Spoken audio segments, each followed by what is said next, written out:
All right, folks. LW here, your manager here at Ancient Oaks, with my Friday live that I usually do on a Friday, but today I'm doing it on a Thursday because I will be off tomorrow. Um, I was here last week, but as many of you know, I had my daughter's husband, my son-in-law, was in an auto accident last Tuesday and was killed in an auto accident. So attending a funeral tomorrow. So I will not be here, so I had to move it up to today. All right. I'll start out with the events to start with, and then come back to the events at the end and go through them. And we got 5 people here already. Let's see if I got comments turned on. Make sure I got that all set. Okay. And oh yeah, let's turn my phone off, not on silent. Oh, picture moved on me. Adjust the camera. Oh, we got it. We got it here. Sorry about that, folks. I guess I'll want to hit one more button. Things changed a little bit. All right. I hope we got it lined up fairly good here. Move a little bit. All right. Sorry about that. I thought I had everything all set. Still moving, adjusted. Okay. Get me back in the center. Okay. All right. Start off with the Elton John. This is, today is Thursday. We have the lunch at noon, or starts before noon and runs till almost 1 o'clock. I think it goes to 12:45 for the lunch, and I think it starts at 11:30 for the hamburger hot dog lunch. I'm sure that's going on, and then the Bloodmobile is here, so that's going on today. And at 2 o'clock today, in case you hadn't heard about it yet, we have the board meeting at 2 o'clock. That will be in the clubhouse. We are going to put it on Zoom. We are putting it on Zoom so that we can only those people with a link they get from the secure area of the website. That's where the link will be. They get it there. Only owners can get to the secure area. So that way we keep the meeting restricted to owners as it's supposed to be. All right. And not out to the general public because it is a board meeting. The next thing on Saturday night is the Elton John tribute concert. I believe there's still tickets available. I've seen people asking about it and online. And I think Pam Tucker has kind of been in charge of the on the tickets on that. Check the Nice Ancient Folks or the Ancient Oaks Social Committee page or the regular Ancient Oaks page. The information should be there. But the concert, and I guess there's tickets at the door, $16 at the door. So have that coming on. Okay, didn't read here. Stroll down the Yellow Brick Road with an Elton John tribute, playing some amazing hits like Burning the Jets, Rocket Man, Tiny Dancer, Candle in the Wind, and much more. So I assume there are still tickets available. Okay, the next item on the agenda that's coming up is the Ancient Oaks Community Yard Sale. That is also going on Saturday, but earlier in the day. From 8 to 12 p.m., and it'll be at the corner of 51st Street and 64th Avenue. All proceeds from the sale go towards the new picnic shelters. So we're going to, they need donations, and then come down and see what is available. There's a number there that's also been posted on the Facebook pages, and you call the office if you can't find the connection. You could be able to call the office, and Victoria would gladly give you the information of who to call if you need to call Peggy or anybody else, or the email address. All right. Let's see. Not getting any. Am I not seeing comments? Anybody? I don't. Oh, okay. Here we go. It's moved around again. Maybe I took it out. All right. maybe they updated the page a little bit and things are a little screwy on the. I know recently Facebook updated their page and stuff, and that's not too much different, but okay. All right, the next one, Tennessee Carolina first ever Valentine's dance. Um, Saturday, February 11th, 6:30 to 8:30. Uh, well, I'm going to assume that's another person's saying February 11th, 2022. I think it's 2023. Uh, Somebody hadn't turned over got the use of the day on the calendar yet. Dr. DJ Rob will host our entertainment dance contest with prize two categories: two-step, fast dance, and slow dance. Oh, with the categories: two-step, fast dance, and slow dance. Door prizes are available, and cake for dessert. Get a picture in the Valentine photo booth for only $5. Okay, they're going to sell the tickets from 9 to 11 a.m. on Thursday, February 2nd. So that's next week, right? Friday, February 3rd, and Tuesday, February 7th, and Thursday, February 9th. At $10 each. The 9th is a Thursday. Okay. $10 each for the Valentine dance for Tennessee and Carolina. It's just a dance, okay? Prizes and cake. All right, the next one. Okay, there we go. Judy's watching. All right, now we get some comments. This lets me lets me know that there are people watching and that they're there. I'm not speaking to talking to an empty room. Very good. Hi, Stu, and hi, Judy. I assume that most of the people watching on Facebook do see the comments. I'm not 100% certain on that, but I think they do. Michigan and Ohio State, Saturday, February 25th. That's the next one. So that's kind of a little bit later in the month. Doors open at 5, supper at 5:30. There will be a supper. Whether you're from different state or different country, invited to come. Enjoy a tasty meal, great music, and friendship with others at the park. Supper will be chicken cordon bleu, mashed potatoes, green beans, and cake for dessert. Yum, yum. There will be live auction and dancing to the music of DJ Crash. And once again, tickets available 9 to 11, Thursday, February 9th, Thursday, February 14th, Saturday, February 16th, Thursday, February 21st, and Saturday, February 23rd. Tickets are only $17. That's for Michigan and Ohio now. Okay. That is, I think, the announcements for now. And we'll go back to my agenda here. So, okay. Either I didn't see previous comments because I had it up wrong, or not too many people commenting today. But we're glad you're here, everybody that is here, and tuned in and catching this the live update. I'll go back to a favorite topic. I don't know if it's favorite, but one we have to continue to bring up. Hopefully, we get the word out on the compactor and the dumpster back there. I'm still having to see people throwing their unflattened cardboard boxes into the open dumpster. And we need not to do that. Cardboard boxes, and basically, I've called it anything squishable. And if you can grab it and it can get squished, or if you step on it and get squished, we need to put it in the compactor. If it goes into the dumpster, it fills up the dumpster, then we don't have room for actual items that cannot go in the compactor and need to go in the dumpster.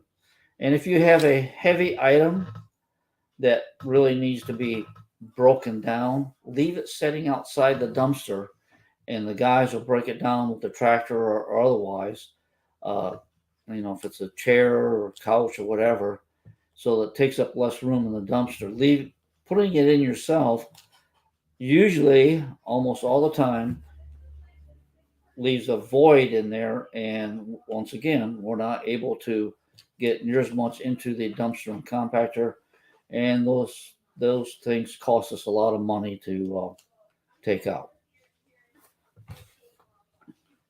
All right, that is on the compactor and dumpster. We have thought about, and we probably will put up more signage, but many a time when I've told people what they need to do, and I said, well, well, I didn't know. I said, well, there's signs right there. Oh, I didn't see them. So I don't know if additional signage will help. Most of the people that are putting them in the wrong places, like I said, they've overlooked the signage. We got a big sign on the front of the open dumpster says all trash and compactor, and yet it's still. I find people, and we see people putting it in. We see the effects of people putting it into the compactor. Okay, enough on that point. I have to bring it up quite often. Another, no, still not too many comments. Okay. We got 13 people on. Must be a bit, I guess it is because it is a different day. People weren't maybe not aware of it coming on. So, but anyway, it's here recorded. You'll be able to see it again later. Blue Stream Fiber. I did hear back from them, and they sorry for the delay, and they had the meeting, and right now the tentative date, what they say conservatively for them, this is they're giving the date that they'll switch over is July 1st, 7/1. Construction is still on track here in the park, but the delay is due to what they call a circuit and feed for our community. And that means where they're hooking it up to all the big servers and distribution points, wherever they hook into that system. Apparently, there's some steps to do to get it connected, and they're having a little bit of a delay on that. So that's going to put us back to July 1st. They hope that they said they're anticipating on rescheduling the town hall for either April or May of this year.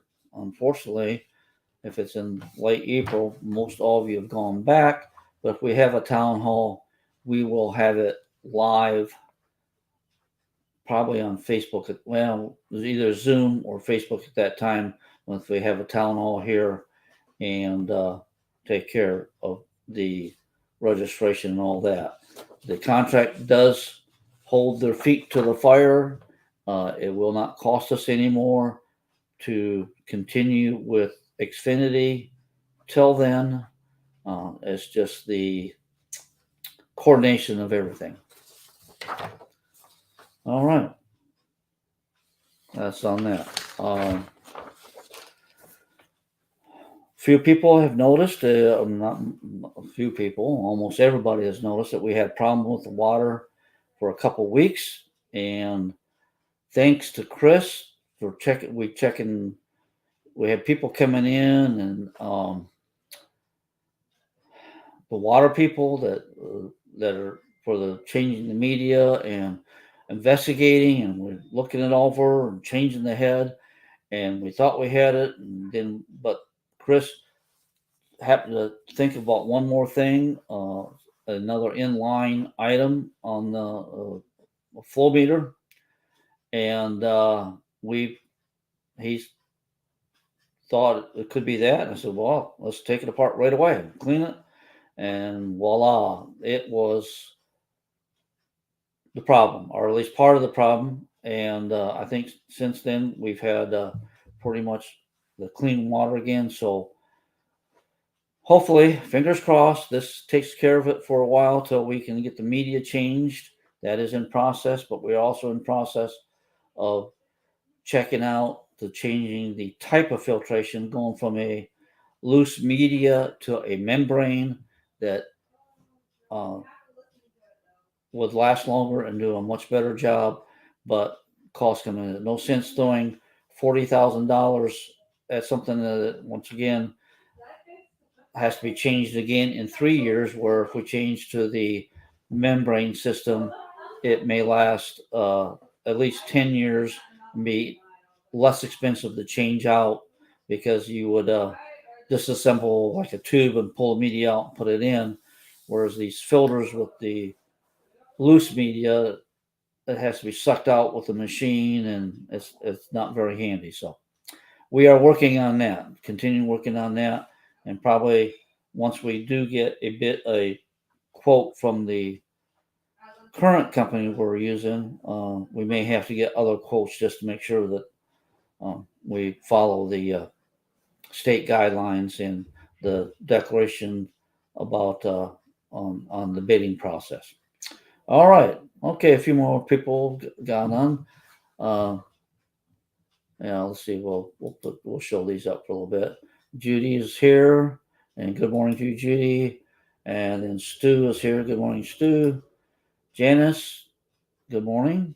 And Renee, good morning. And Terry's here. Good morning. Okay.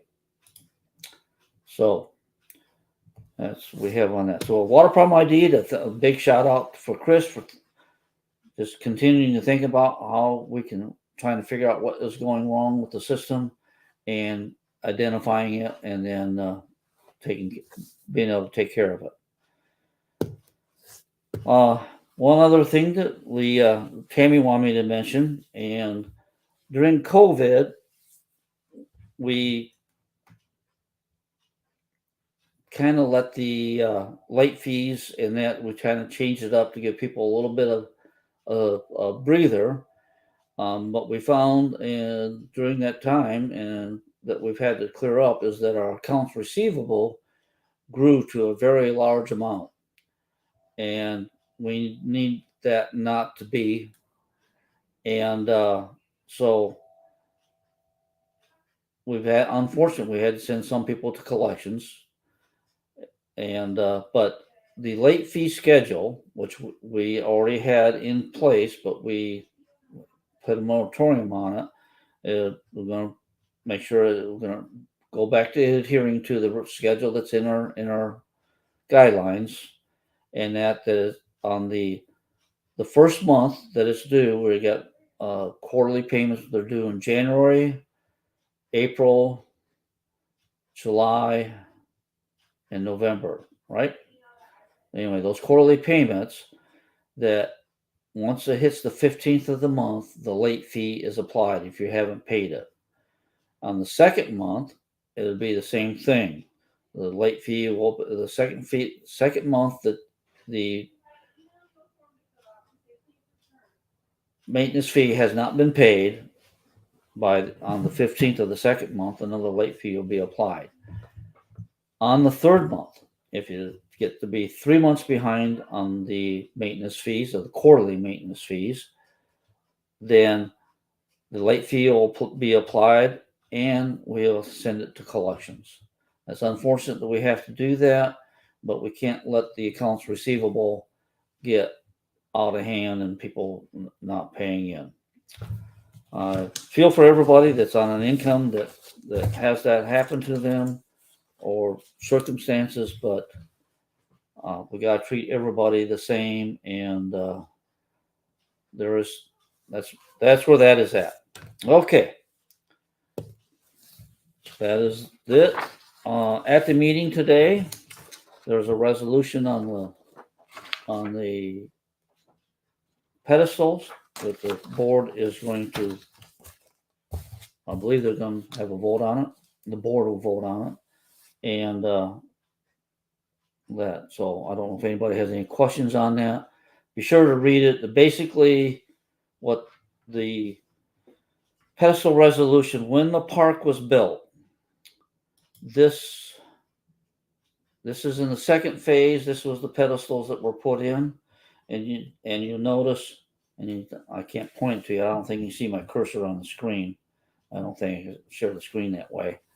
That there is a 50 amp and a 30 amp receptacle and breakers in there, and that's what, when the park was built, that was the intention of, that's what they would replace.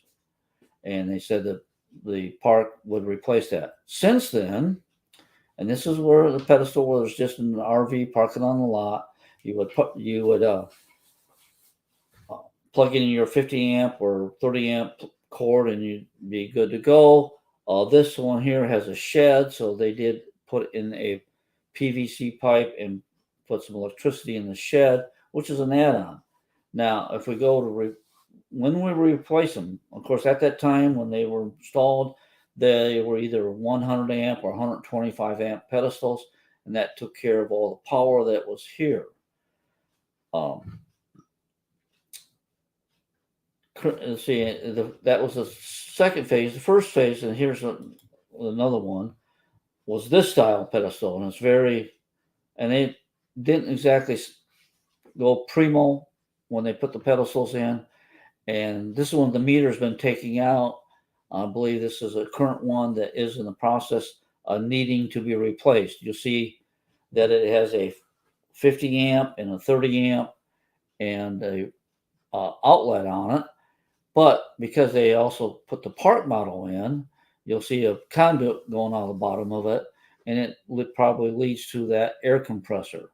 So therefore, the service has been upgraded. Okay. Good morning, Sue. I don't know who you're referring to on Sue, but that's okay, Judy. The service has been upgraded a little bit. And like I said, when they told people and decided that the park would own these, or I guess that was the standard thing, is that the parks own the pedestals, they weren't accounting for people adding on. And like here's the you got an air conditioner on that. You see that? And then there's even I don't know if that's the water, but a lot of people also would power a shed, and so that takes more money to replace than the standard 50-30 and the 15 amp outlet right there. And even on this, we can no longer put that same outlet in because that is not a GFI outlet. You cannot, any outlets outdoors now have to be GFI rated. My direction when I became manager was to continue on with that if you wanted to, this was what was told to me, and they were going to pass a resolution, and that didn't get done back when I took over, and so this is why the board is bringing it up now. I'm going to take care of it because we've had some difference of opinion on what the park should pay for on the pedestal when it gets replaced. The basic pedestal with that 50-30 and a 15 amp GFI breaker cost about $2,500. At the time, originally, we could put in a 100 or 125 amp pedestal. FP&L will no longer allow you to put in that low rated of a pedestal. It has to be a 200 amp because they want the connections to be beefy enough to handle everything. They just won't wear out as much. And so that, as people built their houses, and here's one that we are going to be in the process. If you notice at the bottom of it, if you can see it, it's rusted out at the bottom. One thing, the placement is in solid concrete. Water gets in there, it sets against it, and so now when we put these in, we make sure there's dirt at least around it, so the water gets in there, it drains away. And please, any of you, check your water softeners. If you have a water softener and it drains out water, make sure it does not drain towards the pedestal because that water is corrosive because it has that salt brine in it. But now this is once it's been added on, and it needs to be replaced. And if we replace it, as you can see, there's several other pipes leading to it. It takes a meter box and a sub panel and quite a bit more. And feel that the park, the procedure has been, we will pay for what would be the standard pedestal, and that starts out at about right around $2,500 to $2,700. Then any of the extras that it costs for your service to be adequate for what you've added on should be borne by the homeowner and not the park. And that's what that's what that resolution does. We pay for the 200 amp service, 50-30 breakers, 50-30 and 15 amp breakers, GFI outlet, and that's the basic post. If you need 100 amp service into your unit, 60 amp double breakers, basically the higher double breakers for your air conditioner, additional lines run to additional panels in your house, because all that conduit that's attached to that pedestal does need to be replaced and brought in to code. So that's what basically it's for. So all right, that's about it for the. I don't see anybody asking me any questions on that. So there we are. And remember that today is the board. Let's see, we have the lunch at noon. The blood mobile is here. I saw it pull in. So if you can donate blood, please do. And then also the meeting at 2:00. Once again, it'll be on Zoom. In the documents area is the Zoom link. And to be able to get to that, I don't know. Every owner really should be have the access to our secure documents. But only other way would be to email Victoria at ancientoaks1@gmail.com, and she could send you the link. Once again, then Elton John, we'll see the yard sale on Saturday. Go to that. Make that announcement in case somebody late coming in. Yard sale Saturday at 8 to 12, corner of 51st Street and 64th Avenue. That means the 64th is the street along the appeasement canal on the west side, and 51st Street is probably our first street there in the back. All right. Yard sale. Still asking for donations. The Elton John tribute concert that night, this Saturday night. Tickets are available at the door if you can't find a way of getting them ahead of time. Tennessee, Carolina Valentine's Dance. There'll be posters out about the park and how to get tickets to that. The tickets are $9 each. There's several days that they're on sale. Michigan, Ohio night. Saturday, February 25th. That will have a supper at that, and tickets are $17. And once again, the Blue Stream service, July 1st, town hall meeting in April, which we will put on Facebook or Zoom. We'll find out then. Yes, Judy, if you're asking on the let me put this. Remove this. I assume you're asking about the Blue Stream meeting. Is that what you're asking about? Yes, you can attend. It'll be in the clubhouse, and those that are here, we'd encourage you to attend in person. We would rather you attend in person, but if you're out of the park and can't, yes, we'll be. You'd want to get in on it. Plus, we'll have it. Make sure it's recorded. Today, we're hoping to make sure we record the Zoom meeting. Last week, we forgot to hit that button. They kind of changed it. I thought they used to record it automatically, but obviously they don't know. Oh, the board meeting today? Yes. You're encouraged to attend in person. If it's the board meeting, yes, you're intended. You can attend in person, and you're encouraged to attend in person. There we go. Masks aren't required, but if you feel you're vulnerable, then make sure you protect yourself. And if you're going to wear a mask, make sure it's a good one that actually does something. Some of the less expensive masks will not protect you, but they will do a certain amount of protecting air droplets from having the virus in them. And if you're sick, please, if you're sick or you think you might be carrying the virus, please do not attend in person. A mask does not safe enough to do that, to attend in person. So if you're sick, but yes, you're healthy, we want you to attend. Okay.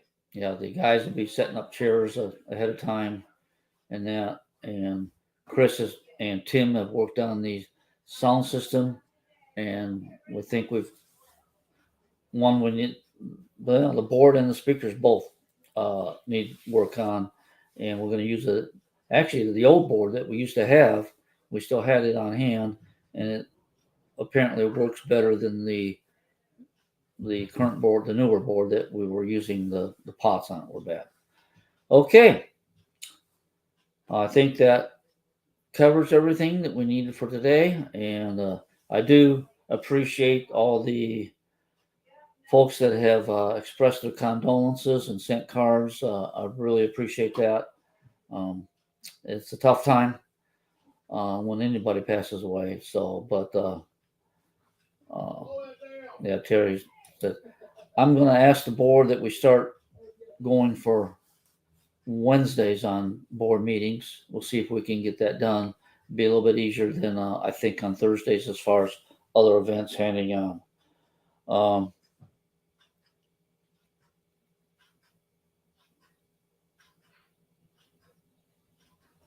I have, okay. Well, I got the acorn price. The price for the acorn. I've got a notification. Uh, if when we print the acorn, that there it'll be online and available, but the cost for the printing of the acorn is really gone up, and so we are going to have to charge for the if you want a copy of the acorn. So, all right. Well, okay. Maybe. Yeah, that's that message. All right. I'm sorry about that. Let me check this message, make sure that I'm doing it correctly today. All right. Uh, and if Joyce is listening to me down there, I'll just answer her. Yes.